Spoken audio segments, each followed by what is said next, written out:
요한복음에는 예수님께서 자신에 대해서 말씀하신 표현들이 아주 자주 등장을 하는데 재밌고 신기한 내용들도 있습니다. 수가성의 한 여인에게 내가 주는 물은 그 속에서 영생하도록 솟아나는 샘물이 되리라 그랬습니다. 여기 우리말로 물이라고 번역된 단어가 있습니다만 사실 물이라고 하는 단어는 그 단어는 아닙니다. 제가 무슨 말씀을 드리고 싶어 하는가 하면 우리말로는 물로 똑같이 번역이 되어 있는데 실제 원어 성경에 되어 있는 단어는 뭔가 하면 그냥 아무 물이라 물이 아닙니다. 여기에서 말하는 물은 뭔가 하면 나의 물, 소유격입니다. 여러분, 제가 이 물을 마시면 뭘 마시는 걸까요? 물을 마시잖아요. 우리에게는 소유격이 별로 귀하게 여겨지지 않습니다만 히브리인들에게는 아주 중요합니다. 이 물이 내 물이면 아무도 가져가면 안 됩니다. 손댈 수 없습니다. 그렇게 귀중한 단어가 쓰여져 있습니다. 그래서 실제로 번역을 하면서 올바르게 번역을 하겠다 하시는 분들은 뭐라고 번역을 해놓는가 하면 내가 주는 나의 물을 그렇게 해석을 해놓았습니다. 내가 주는 나의 물. 우리 말은 좀 이상하잖아요. 그래서 옛날에 부드럽게 그냥 내가 주는 물이라 해석을 했습니다만 거기에 나의 물이라, 그러니까 내 물은 영생수라, 그런 의미가 담겨 있습니다. 조금 더 직역을 하자면 내가 영생하는 물이다, 그런 의미입니다. 또 오병이어 사건 이후에 갈릴리 호수 건너편에서 찾아온 무리들에게 주님께서 하신 말씀이 있는데요.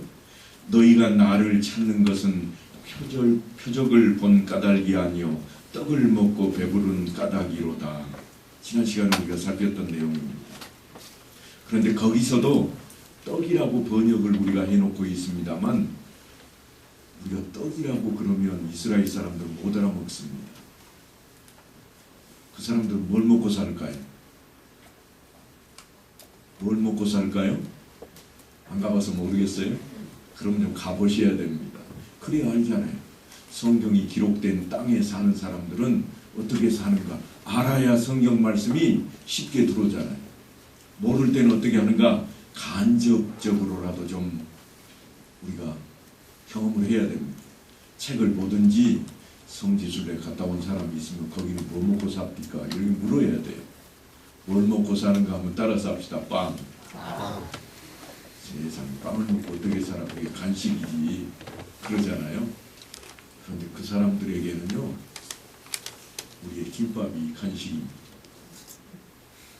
그 사람들은 뭐가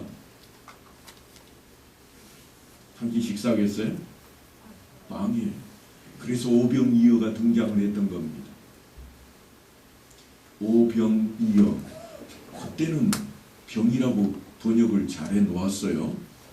그런데 갑자기 똑같은 단어인데 지금에 와가지고 여기는 떡이라 그렇게 번역을 했습니다.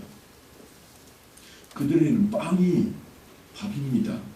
배고프면 먹어야 되고 때만 되면 먹어야 하고 오늘도 먹고 내일도 먹어야 하는, 모든 사람들이 먹어야 하는 일용하는 양식입니다. 그런데 우리에게 떡은 어떤 건가 하면 특별한 때나 먹는 겁니다. 우리 아무 때나 떡 안 먹잖아요. 교회에서도 보니까 아무 때나 떡은 안 주대요. 잔치를 하든지 무슨 기념할 만한 것이 있는 날만 떡을 내놓더라고요. 1년에 몇 차례 먹을 수 있는 특별한 음식입니다. 명절 때라든가 식구들 생일 때. 그러니까 보다 우리 삶에 가깝게 번역을 해놓으려면 거기를 떡이라 하지 말고 뭐라고 해놓으면 좋겠어요? 빵이라고요? 우리는 빵 안 먹고 사는데 밥이라고 해야지. 이게 더 옳은 거예요. 우리말로 번역을 했으니까 밥이라 그래야 되는 거예요. 밥은 우리가 날마다 먹는 겁니다. 먹고도 또 먹고 나만 먹는 특별한 것이 아니라 어느 누구라도 다 먹는 일용할 양식입니다. 평생을 먹는 겁니다. 이게 밥이잖아요. 그러니까 성경에 떡이라고 번역된 것을 그런 차원에서 지금부터 우리는 이해를 해주시기를 바랍니다. 주님께서 너희가 나를 찾는 것은 표적을 본 까닭이 아니요 떡을 먹고 배부른 까닭이로다. 그랬더니 유대인들이 그렇다면 우리에게 표적을 보여주시오. 모세는 우리에게 표적 보여주기를 출애굽기에도 기록이 되어 있거니와 우리 조상들은 광야에서 만나를 먹었나이다. 뭘 먹었다고 그랬어요? 만나가 뭘까요? 다 잊었죠? 성경에 보면 만나를 소개하기를 갓씨 같기도 하고, 팥이 어떻게 생겼을까요? 우리말로 번역해 놓으니까 그런 거예요. 그냥 들녘에 이슬처럼 동글동글하니 맺힌 것들이 굳어진 것을 연상하시면 될 겁니다. 그래서 우리는 갓씨 그러면 알아먹지만 농사를 안 짓는 사람은 그것조차도 모를 거예요. 갓이 뭘까? 머리에 쓰는 걸까? 맞지요? 머리에 쓰는 거. 거기에 씨가 있던가? 그럼 곤란해지는 거예요. 그런데 이스라엘 백성들은 먹을거리가 있었다고 하는 겁니다. 그게 일용할 양식이었습니다. 어떤 걸로 주었는가 하면 만나였다. 그렇게 표현을 해 놓았습니다. 그래서 하시는 말씀이 뭔가 하면 주님께서 모세가 너희에게 하늘로부터 떡을 준 것이 아니라 내 아버지께서 너희에게 하늘로부터 참떡을 주시나니 하나님의 떡은 하늘에서 내려 세상에 생명을 주는 것이니라 그럽니다. 귀가 솔깃해졌습니다. 모세가 하늘로부터 떡을 준 게 아니라 하나님께서 주신답니다. 그런데 예수님께서 말씀하시기를 내 아버지께서 생명이 되는 참떡을 주실 것이라. 그러니까 유대인들의 반응이 어떤가 하면 그런 떡이라면 우리에게 항상 주시오 그러는 겁니다. 그들이 이르되 주여 이 떡을 항상 우리에게 주소서. 그들의 조상들이 농사도 짓지 아니하고 만나를 먹은 것처럼 그들도 그렇게 해달라는 겁니다. 이른 아침부터 예수님을 찾아다니던 무리들은 옛날 광야 40년 동안이나 만나를 먹게 하였던 위대한 지도자 모세를 떠올립니다. 왜냐하면 우리가 지난 시간에 살펴본 것처럼 예수님께서 물고기 2마리와 떡 5덩어리로 장정들만 5,000명을 먹이고도 12강줄기가 남는 것을 그들이 직접 보았습니다. 그래서 그때처럼 오늘날 우리에게도 떡을 달라고 그러는 겁니다. 유대인들은 그렇게 배워왔습니다.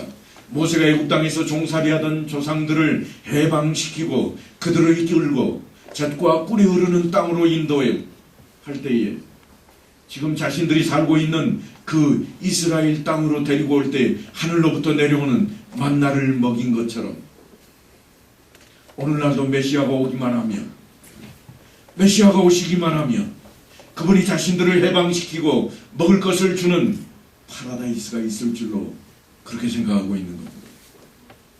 그 꿈을 꾸고 있습니다. 그들이 가지고 있는 메시아 사상입니다. 그런 메시아를 기다리고 또 기다려왔습니다. 그런데 어느 날 갑자기 보니까 예수님이 그 사람 같습니다. 꼬맹이가 가지고 있는 떡덩이 5덩이 가지고 하늘을 향해 딱 들고 축사를 하더니 나누어 주는 거 보니까 어마어마한 인원이 먹고도 12강줄기가 남는 그런 기적이 일어나 버렸습니다. 그래서 이 사람들이 웬 떡타령인가 그러면 모세가 일용할 양식으로 만나를 준 것처럼, 그래서 위대한 지도자가 된 것처럼 예수님 당신도 우리에게 메시아가 되고자 한다면 날마다 우리에게 먹을 양식을 주시오. 그런 차원입니다.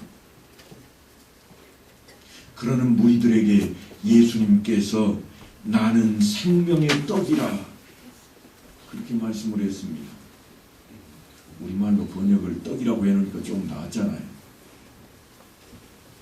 나는 생명의 밥이다. 그러면 어떻게 되는 거야? 내가 밥이다. 싸우다가 자기를 천하게 여기면 뭐라고 그래요? 내가 밥이냐? 그러잖아요. 날마다 먹을 수 있는 것. 아니 어떻게 보면 지천에 깔린 것을 우리는 무시합니다. 그런 차원에서 밥이라는 말을 썼는데 떡이라고 해놓으니까 조금 그래도 귀하게 느껴지는 것 같아요. 하지만 본문의 내용은 사실은 성경에 들어가 있는 이 떡이라고 하는 것은 내가 밥이다. 그런 이야기입니다. 그렇게 말씀을 하시는 것은 뭔가 하면 날 먹어라. 그런 의미입니다.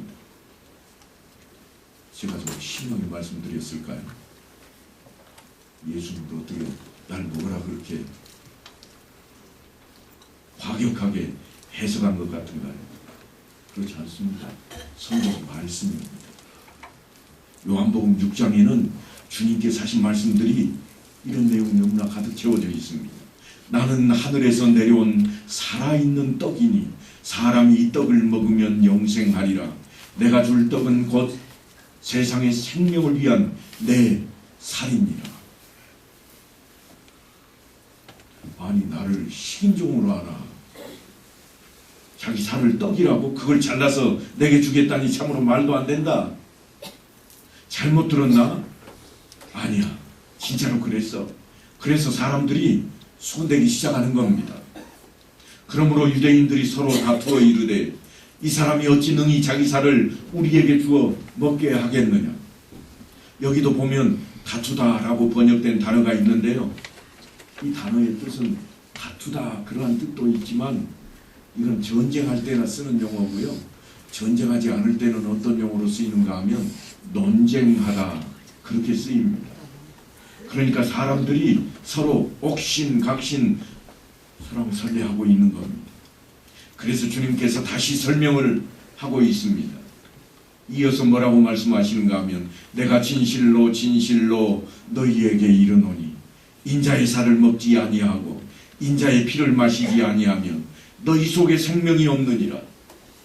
내 살은 참된 양식이요 내 피는 참된 음료로다. 여기는 또 내 살은 참된 떡이라 안 하고 양식이라 이렇게 번역을 했더라고요. 그러니까 앞으로는 양식이 됐던 떡이 됐던 번역된 게 딱 등장을 하면 뭐라고 이해하시면 된다고요? 밥이다. 우리가 날마다 먹어야 하는 밥. 안 먹으면 죽게 되는 밥. 그래서 생명하고 지금 직결을 시켜 놓은 겁니다. 다시 말하자면 밥을 먹듯이 내 살을 뜯어먹고 목마를 때마다 마시듯이 내 피를 마셔야 된다. 그래야 산다. 그래야 생명이 붙어 있을 것이다. 제발 나를 잡아먹으라. 날마다 내 살로 양식을 삼고 내 피로 음료를 삼으라. 아마 소설가가 성경을 번역했으면 이렇게 번역을 했을 겁니다. 조금 더 가까이 와 닿잖아요. 이것은 하늘에서 내려온 떡이니 조상들이 먹고도 죽은 그것과 같지 아니하여 이 떡을 먹는 자는 영원히 살리라. 아니 밥을 먹고도 죽는데 예수님 살을 먹으면 산답니다. 우리가 물을 마셨지만 물을 마신 사람도 다 죽고 없는데 예수님 피를 빨아먹으면 산답니다.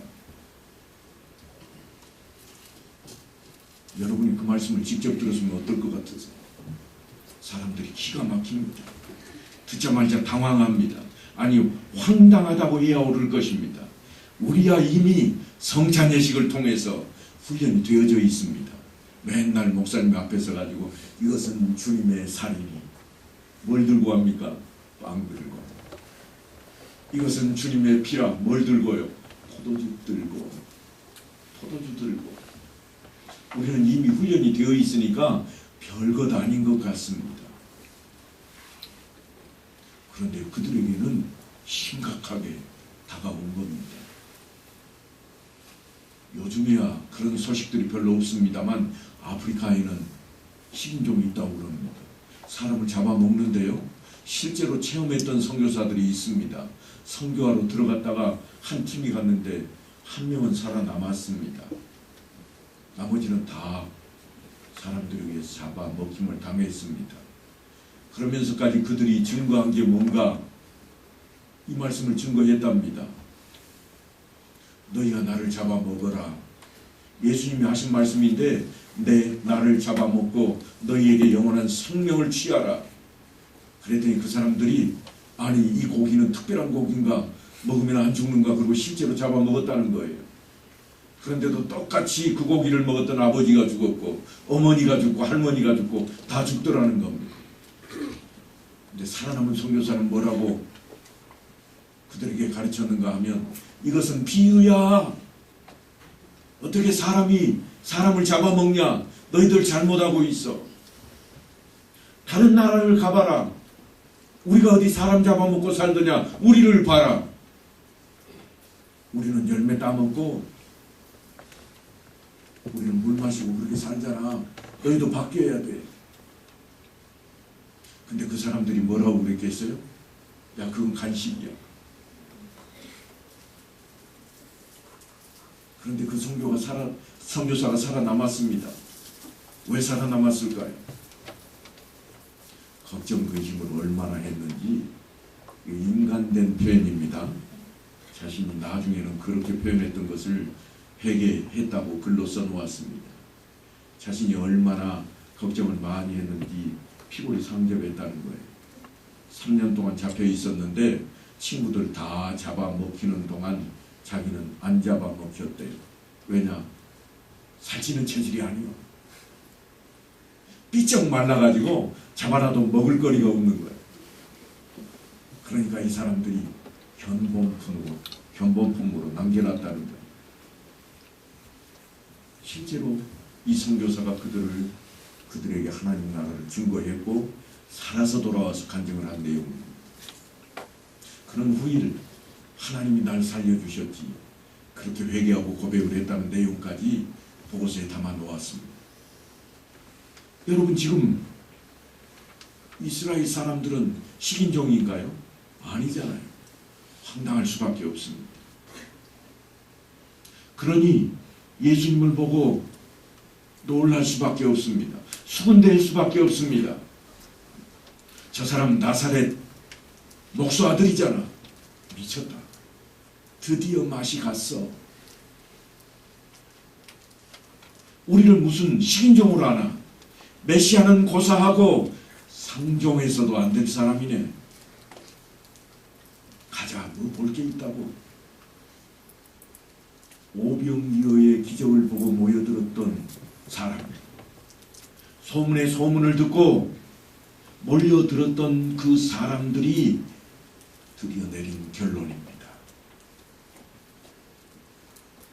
그래서 그렇게 모여들었던 사람들이 정신 나가버린 사람 앞에서 순식간에 빠져나가기 시작했습니다. 그런데 주님이 진짜 떡입니까? 진짜 물입니까? 그렇지 않습니다. 그분은 하나님의 아들이시오. 그분은 인격자시고 결코 물질이 아닙니다. 먹어치울 수 있는 그런 것이 아닙니다. 사실은 하나님이신데 주님께서는 자신을 밥이라고 떡이라고 말씀하시고 있는 것입니다. 사람들이 완악해서 다른 소리를 하면 알아듣지를 못하고 있습니다. 허튼 소리는 잘도 알아듣습니다. 하지만 워낙 무지해서 빛을 보고도 빛인 줄 몰랐습니다. 그래서 생겨난 일입니다. 썰물 빠지듯이 순식간에 썰렁해졌습니다. 그렇게 많이 모여들었던 사람들, 인산인해를 이루었던 사람들이 순식간에 사라졌습니다. 역시나 예수님은 정치군은 아닙니다. 표 관리가 아예 안 되잖아요. 조금 전까지만 해도 표가 어마어마했는데 순식간에 표가 없습니다. 선거를 해보나 마나입니다. 그때부터 그의 제자 중에서 많은 사람이 떠나가고 다시 그와 함께 다니지 아니하더라. 이게 성경의 기록입니다.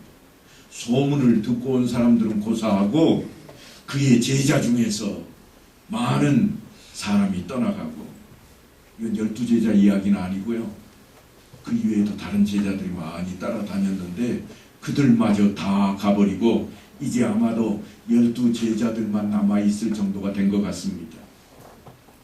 그래서 주님께서 12제자를 향해서 하시는 말씀입니다. 요한복음 6장 67절에 가면 이렇게 되어 있습니다. 너희도 가려느냐? 왜요? 다 가버리고 오는 거예요.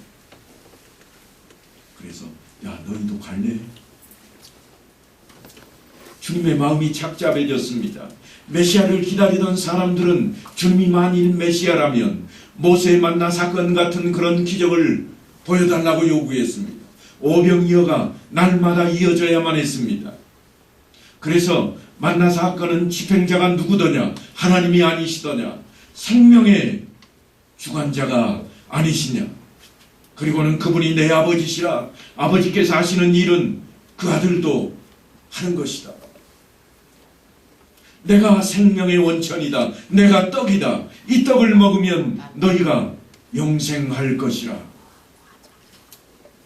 그래서 생명의 떡에 대한 이야기를 하다가 여기까지 도달을 했습니다.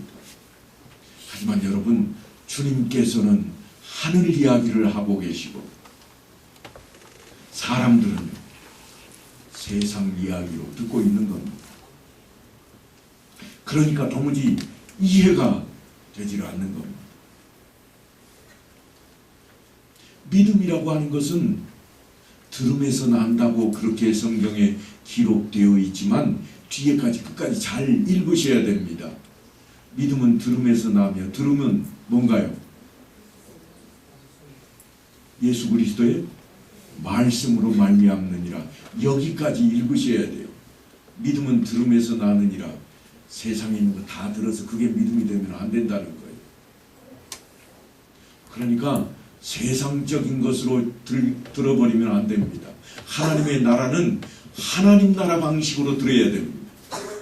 지금 예수님께서는 하늘의 것을 이야기하고 있고 사람들은 세상 것으로 그것을 바꾸어서 이해를 하려고 하니까 다 가버리고 없습니다.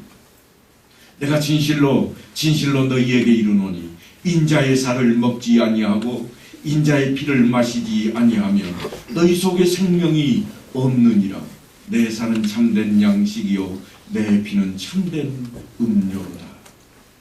세상에 누가 자기 살을 그리고 자기 피를 사람들에게 양식으로 내놓을 수가 있겠습니까? 당연히 사람들은 이해할 수 없는 내용입니다. 이 땅에서는 절대로 들을 수 없는 하나님의 말씀입니다. 예수님의 살과 피를 먹는 것은 그 참 의미를 깨닫지 못하면 결코 다가설 수가 없습니다. 그러니까 세상 사람들이 성찬 예식에 참여하면 우리를 보고 미쳤다고 그럴 겁니다. 저게 뭔 피야? 포도주구만. 세상에 떡 보고 살이라는 놈들이 다 있네. 그럴 거라고요. 우리도 마찬가지입니다. 우리도 세상적인 것으로 그것을 들여다보고 이해를 하면 그렇게 똑같이 됩니다. 하지만 우리가 이해하는 것은 영적으로 들여다보고 하나님 나라의 방식으로 우리가 이해를 하기 때문에 그것이 우리가 하나가 되게 하는 예수 그리스도를 기념하는 그런 귀한 예식이 되는 것입니다. 그래서 주님께서 하신 말씀이 있습니다.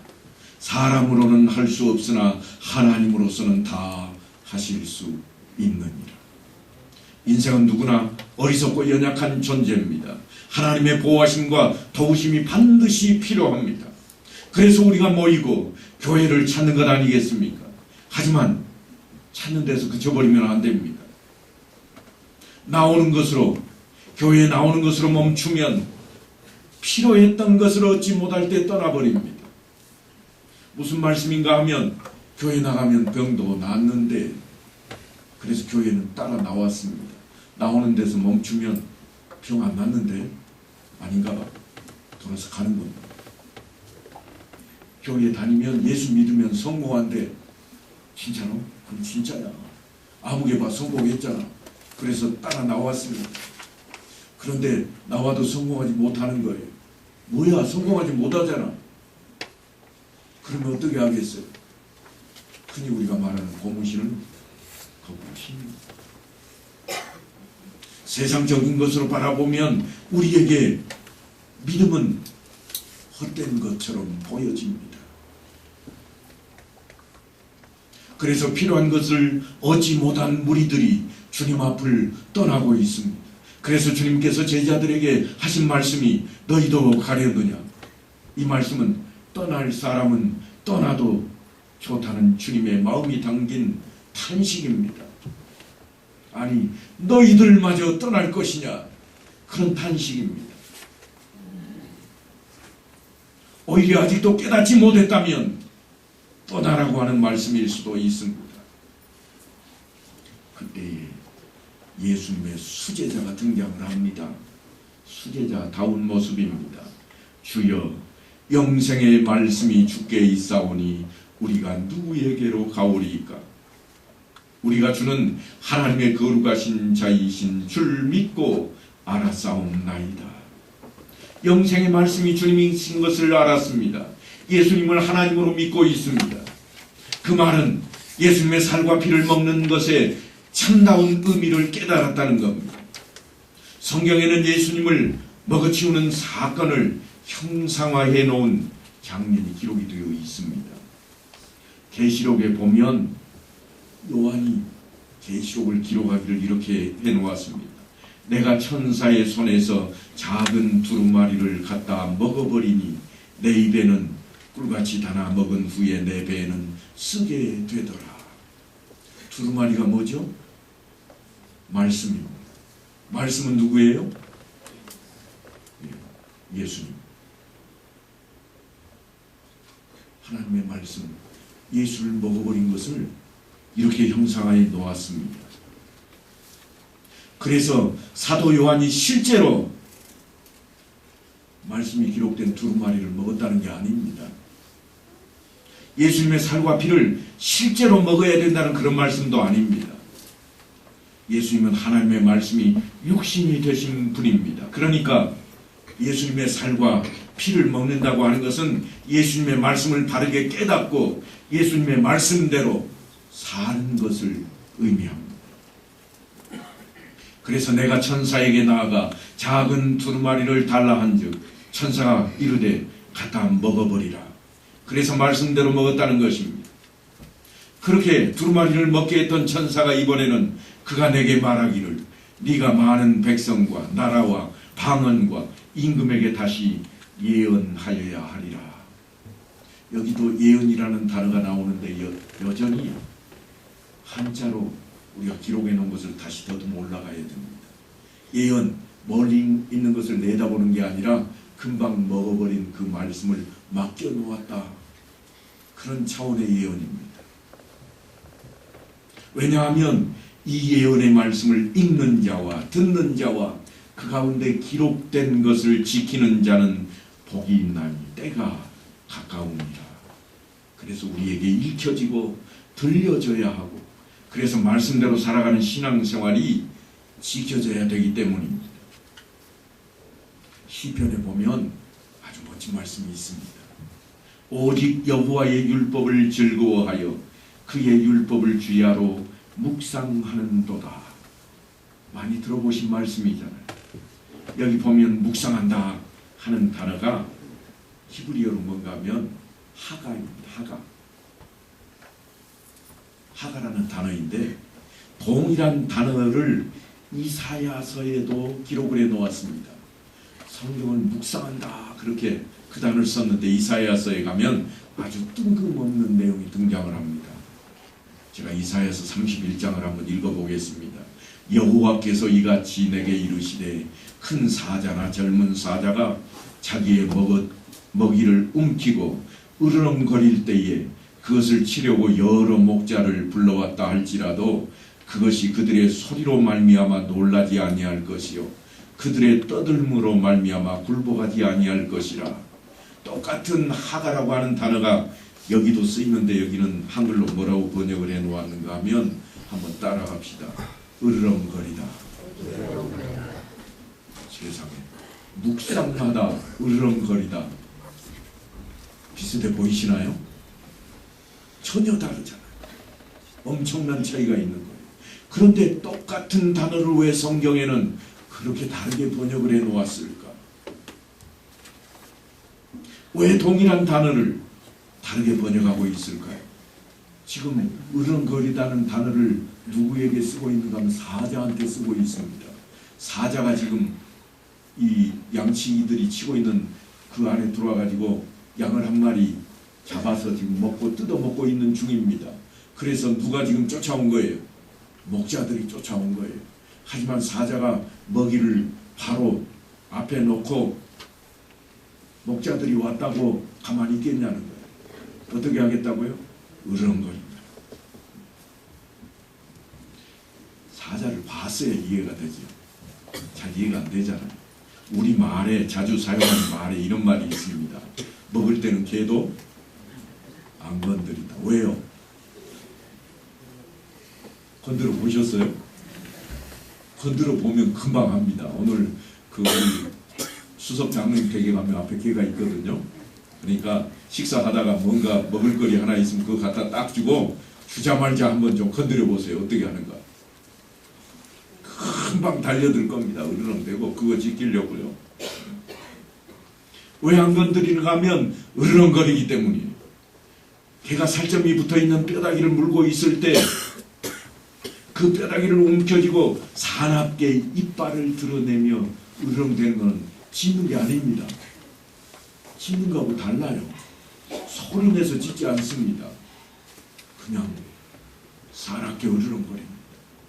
낮고 작은 소리지만 위협을 느낄 만한 분위기가 금방 조성됩니다. 결코 물러설 수 없다고 하는 의지를 나타내고 있습니다. 별것 아닌 것 같은데 뼈다귀 하나 가지고 그런데도 놓지 않습니다. 포기하지 않습니다. 내려놓는 법이 없습니다. 이게 히브리어로 하가입니다. 이게 우리가 성경을 묵상한다 할 때 나오는 그 단어예요. 그러니까 성경 말씀을 어떻게 하는 거예요? 주야로 묵상하는 거다. 우리는 가만히 앉아가지고 명상을 하고 있나 이렇게 해석을 해왔는데 실제로 그 단어를 보니까 아무도 근접하지 못하도록 으르렁대는 거예요. 내가 성경 읽고 있는데 뭐야? 119가 와도 안 움직이는 거예요. 성경 말씀을 묵상한다고 하는 단어는요, 주변에 어떤 환경, 어떤 초죽음의 현상이 있다고 할지라도 껐떡도 하지 않는 거예요. 말씀을 앞에 놓고 중얼중얼하고 있지만 껐떡도 하지 않는 그게 묵상입니다. 시감이 좀 가시나요? 우리가 묵상 기도한다는 표현을 자주 씁니다. 이 단어도 역시나 하가입니다. 묵상 기도하는데 어떤 분은 중얼중얼하기도 하고 어떤 분은 고요하기도 합니다. 하지만 그게 뭔가 하면 소리치고 큰 소리로 기도하는 것 이상으로 그 어떤 것에도 방해를 받지 아니하고 내려놓지 아니하고 떠나지 아니하고 붙들고 있는 것을 의미합니다. 그러니까 여러분 묵상 기도하는 것을 우습게 보시면 안 돼요. 간단히 생각하시면 안 됩니다. 이제 묵상 기도하심으로 예배를 시작하겠습니다. 그런 차원입니다. 그냥 눈 감고 잠깐 있으면 끝나는 것이라 그렇게 생각하시면 안 되고 지금부터는 그 어떤 것이 옆에서 방해한다고 할지라도 내려놓을 수 없는 것이 예배라. 그 어떤 것이 지금 내 생명을 위협할지라도 목자들이 덤벼들었으니까 창도 들고 있을 거고 지팡이도 들고 있을 겁니다. 그렇지만 내려놓는 법이 없는 사자처럼 그렇게 우리가 묵상하는 것이 중요한 것입니다. 바로 그 단어가 기록이 되어 있습니다. 하나님의 말씀은 달고 오묘해서 내려놓지 못하는 겁니다. 결코 포기할 수가 없습니다. 주변 사정이 어떻게 변해도 물러서지 않습니다. 시편 기자는 그 모습이 성경을 묵상하는 자세라고 그렇게 표현하고 있고 우리는 그 말씀 그 단어를 그대로 들어다가 예배를 시작할 때에도 또한 새벽마다 나와 기도할 때에도 그렇게 우리가 적용을 하고 있는 겁니다.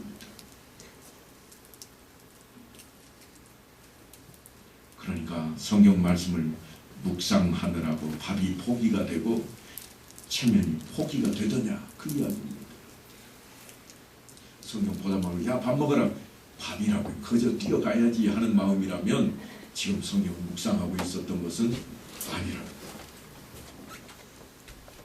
예배 드리다 말고 집에 있는 뭔가 다른 것들 문서가 갑자기 눈앞에 아른거리고 옛날에는 먹을 것이 없을 때는 교회에서 집에다 문고리에 엿 붙여놓고 왔냐 그랬다고요.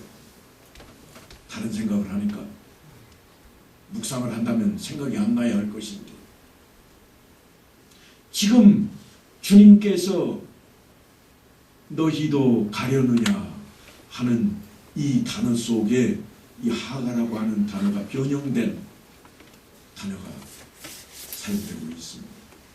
너희도 가려느냐 포기하겠느냐는 것 결코 포기할 수 없음을 나타냅니다. 영생의 말씀이 여기 있으니 우리가 어디로 갑니까?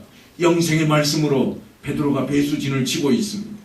사랑하는 성도 여러분, 바로 이런 믿음이 우리에게 필요합니다. 이런 신앙 고백이 우리에게 필요합니다. 그저 사도신경 암송하고 주기도문을 해오는 것으로 끝이 아닙니다. 물론 그게 우리의 시작이었습니다. 그것보다 중요한 게 없습니다. 하지만 그게 끝이 아니라고 하는 겁니다.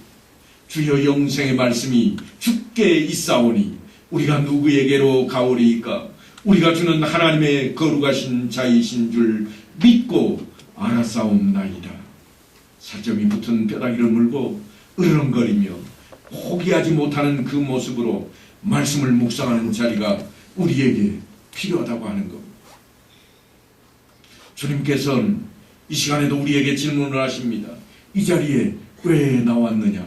그리고 다시 질문하시기를 너희도 가려느냐? 이 말씀 앞에 우리의 반응이 어떠해야 할까요? 정치로 살고 경제로 살고 체면으로 살아왔습니까?